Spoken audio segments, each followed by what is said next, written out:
I've made several videos about our intrinsic needs as humans, as far as socially, and I just wanted to elaborate on that a little more. We don't have like that many needs. It's like we just have some. We have our basic, like, food, shelter, clothing, like that. But there's also like the social aspect of need, and that is where you need space from people, you need times of solitude, you need times with the community, and just being present with like the locals, and like whatever gatherings or events that you have together. Like, there's an importance for that and the togetherness of everyone. And then there's the third aspect, which is having intimacy. It's like that's a basic human need, and oftentimes it's kind of got the stigma of like, oh, don't be needy. And there is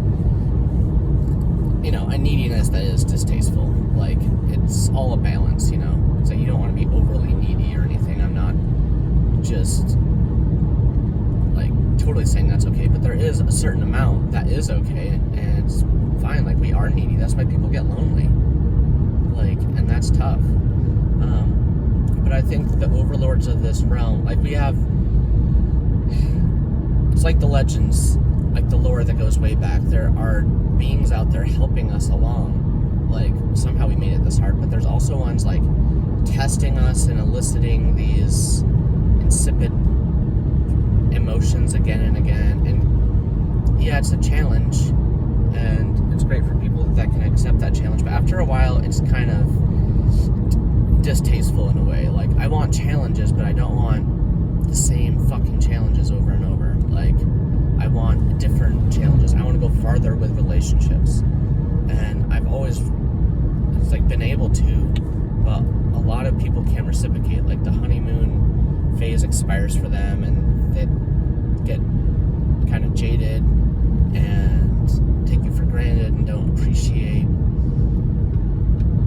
like the depth and of like how it is when you see someone for who they are and really see the special gift about them, and you're able to like continually keep that alive and fresh and beautiful. And I think these overlords like play on that. Like, they feed on that negative energy. Like, there's a vibe of like energy vampires in this realm. Maybe I'm crazy and we can all laugh at this after it's over, and it was like, oh, it's just a matrix and blah blah blah. Life school, it's a shitty life school. I'd drop out of this and actually go to a legit life school with adequate mentorship. And that's just because I have standards. Like, I have taste, I have aesthetic. Like, you might just call that ego or whatever, but I actually have goals and intent for challenges that are not these ones.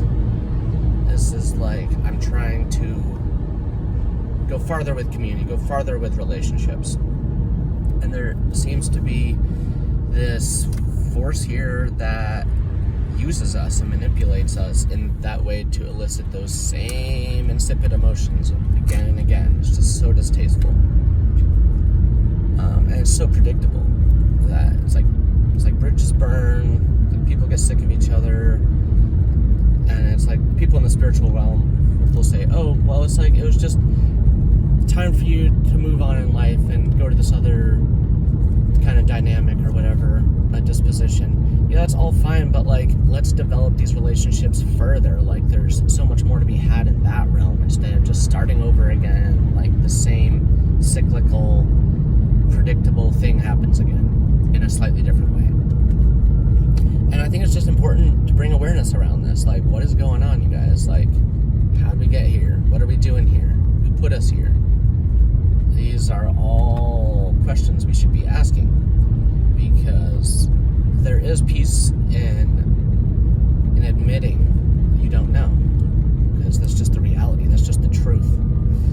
And there's an innocence there, it's like with the naivety and the forgetfulness we have, and